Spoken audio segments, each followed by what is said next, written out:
November 11th is recognized as Veterans Day throughout the world. We asked staff here at Westridge what they thought was important for middle school students to understand about Veterans Day, why it should be observed, and why veterans deserve our respect.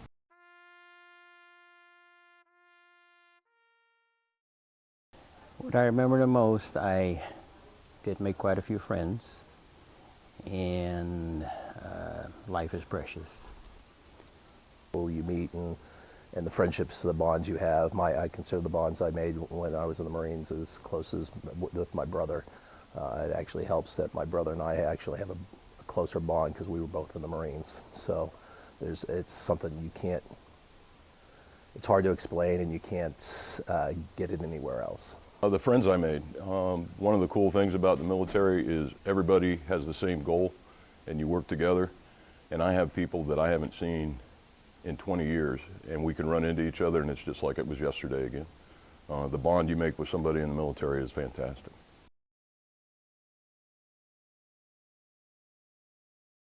Veterans Day for a middle schooler should mean thinking about everything they should be thankful for, their liberties, their freedoms, why they get to be in a school where every person is allowed to get an education, and be grateful for those who have served so they have all those freedoms. And I think a lot of times middle schoolers, no offense, they live in the short term and the now, and it's just part of their development being all about them, and exposing them to things like Veterans Day and our military gives them another idea of why we have the country we do, and that we need to preserve those rights and freedoms and liberties. I think middle schoolers need to understand where Veterans Day came from. They need to understand that it started with World War I and the sacrifices that came from the men who fought in World War I in order to preserve their freedoms. It came with great sacrifice and loss of life at that particular time in history. Not only did they lose their lives because they were fighting over in France during that time period, but also because their bodies were weakened. That many of them lost their lives also to the Spanish flu. I didn't realize at the time that my grandfather had fought in World War I, and I was a middle schooler when he died. And if I would have known and understood more about veterans when I was a middle schooler, I would have had the chance to talk to my grandfather about his experiences during World War I when all of this started. My father fought right after World War II, and now as an older person I understand what he went through. We had a good friend who was a prisoner of war during World War II, and he struggled sometimes to talk about all the horrible things that had happened to him. And so when we see many of the children here who are in middle school, they don't understand the sacrifices that people have made so that they can say what they want to say and stand if they want to stand for the Pledge of Allegiance or not, or say it if they don't want to, or during the national anthem if they want to stand or not stand. But they need to understand that they have those rights because of the veterans who have fought and died, so that they can have those rights and privileges. And so they need to understand and look at the history of Veterans Day and be privileged and realize that we have a great country and take pride in their country. Veterans Day has always been very important in my family. My family has had someone involved in every conflict since the Revolution. So we have had multiple ancestors involved in preserving and protecting our country. And I have a special connection to it because my grandfather was on the board that built the World War I Museum, the Liberty Memorial, after he had served in World War I and came back. And he helped negotiate on the Armistice Day in Washington to be able to make it a national holiday. I think they need to understand that it's special to the people, especially the people who are veterans. It means a lot to them, and it's important that we recognize for them that they did sacrifice and do this for everybody else. It was completely voluntary for the vast majority of them. And I think that's the biggest thing to keep in mind. Sacrifice. The people that are in the military give up everything. I was in the Navy, I was on submarines. And there were times I was gone from home 5, 6 months, didn't see my wife, didn't see my kids. And everybody that's out there doing that job is doing it for you because they care about their country and they want everybody to be safe. Veterans Day is very important to me. They should honor all the veterans, whether they've passed or not. They should remember their family members that are veterans. And most of all, if they see a veteran out on the street, they should go up to the gentleman or lady and thank them for their service. I'm not a veteran myself, but I have a son currently serving, and I come from a long line of military. I come from a military family, let me just put it that way. And what should the middle school students understand about Veterans Day in the community? I think they should understand that lots of people made sacrifices so that they could make choices that they make every day. I love here at Westridge that we've started developing a sense of team, because that's what our country is. I think that our country is something to be very proud of. And I was raised in a family where I have multiple family members who served in the military, my dad, my grandpa, my uncles. I have nephews, cousins, and currently a son who's serving in the military. And they do sacrifice so much. There are so many days go by where I don't get to see or talk to my son. And children around me get to have the freedom to do whatever they want.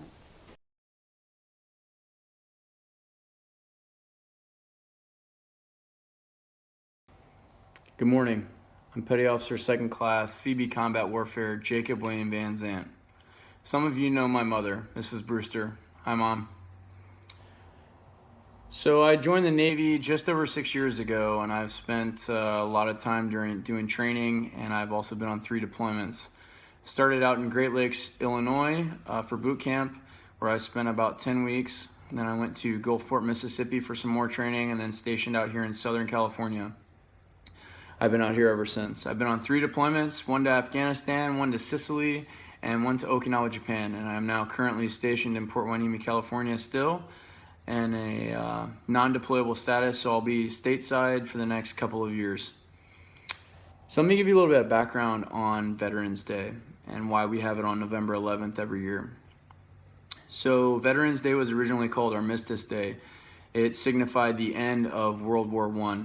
It ended on the 11th hour, on the 11th day, on the 11th month of the war. They got rid of armistice because they wanted to, after World War II, they wanted to recognize all veterans who had served in other wars previously and those that still currently serve. So that's why they changed it to Veterans Day, and that's why it's always on November 11th. Let me tell you about my favorite vet. So my favorite vet was very close to me. He raised 8 kids out in western Kansas. He was drafted during World War II and luckily was able to come home from the war. I told this gentleman about 7 years ago, 6.5 to 7 years ago, that I was going to join the Navy, and that was my plan. And when I told him, we had this special bond. It was a bond that nobody else could ever take away, and that only another veteran or someone who is going to serve or serving could have the same sense of a bond.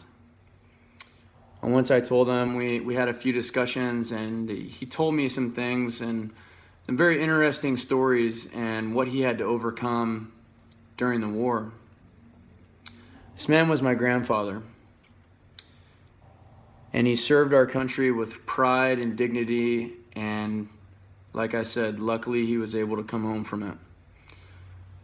Now, after we had that bond, it's kind of like being on a team. So everybody knows their part, everybody has a part, and everybody has to execute that part in order to move forward as a team. That's what everyone has to do in the world, not necessarily just being in the military and being a veteran, but also in school, in the workforce, as a country, as a society. We all need to help each other out, and we all need to move forward.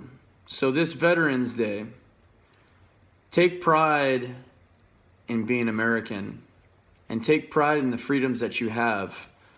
During the Pledge of Allegiance, stand up and say those words with pride and dignity and know each and every word. During the national anthem at a sporting event or any other event, stand up with pride, because many have given their lives so that we have these freedoms, and many still give their lives to this day. So make sure if you see a veteran, no matter where he is, if he's in uniform, if he's retired, tell him thank you.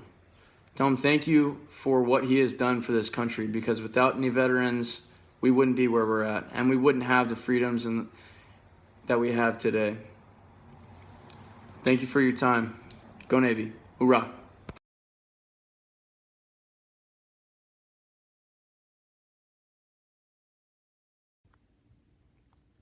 Hello, Westridge Wildcats. It's Miss Lucas here with my friend and neighbor, Bob Lasky. Hi, Bob. Hello, Stacy. And Bob is not only my favorite neighbor, but he is a proud veteran of World War II. So, Bob, Westridge had a couple of questions for me to ask you. All right. If you're not too busy.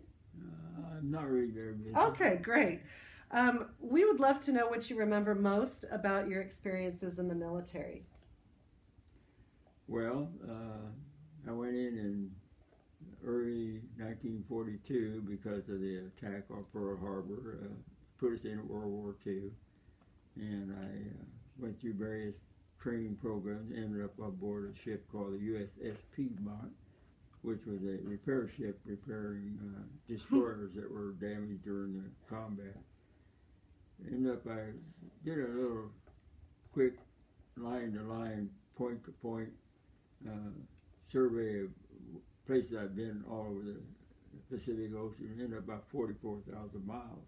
Wow. And my ship was part of the fleet that ended up in 1945 of going in for the surrender of Japan. And we had quite a celebration when that was over. And I can imagine. we saw a lot of the admirals and General MacArthur and all these people that were gathered around for the signing on September the 2nd on the USS Missouri. Oh, wow. Well, what should a middle school student understand about Veterans Day and its meaning? Well, originally it was called Armistice Day. Mm-hmm. And that signified the end of what they used to call the war, end all wars, World War I. And the treaty was signed on the 11th hour of the 11th day of the 11th month of 1917. Mm-hmm. And it was Armistice Day for many, many years. In fact, when I was a young fellow living over in Kansas City, Kansas, the VFW had a program where they sold these little imitation Buddy Poppies, which they still do. Right. And one of the posts we had a bunch of young people. We'd go out and stand by the banks and sell these Buddy Poppies. So I knew about that growing up. And then I had several uncles in World War I, and they were all combat veterans. And then when I went in, the Buddy Poppy was still signifying the loss of somebody, basically. Mm-hmm. And but somewhere along the way, they changed the name from Armistice Day to Veterans Day, and now it's probably one of the most celebrated holidays of the year. I mean, all over the country, they'll have things going on, parades, special events for veterans and the public, and so that's sort of how it fit in my life. And I've been active in that ever since I got out of the service in 1946. Excellent. Mm-hmm. So would you encourage middle school students to thank a veteran on Veterans Day? That would be a good. They always like to be thanked for something, Mm-hmm. you know. But yeah, it's and I get that a lot. I mean, you'll be out somewhere, just maybe in line at a quick trip or so, and somebody thank you for your service, and it's always good to be recognized. But you got to remember the ones that didn't come back. Yeah, that's important. Yeah, that's the ones that should be remembered. Yeah. Right. Well, thank you so much for sharing with us today. Okay. And thank you for your service, friend. Well, thank you. I appreciate your neighbor being my neighbor and good friend.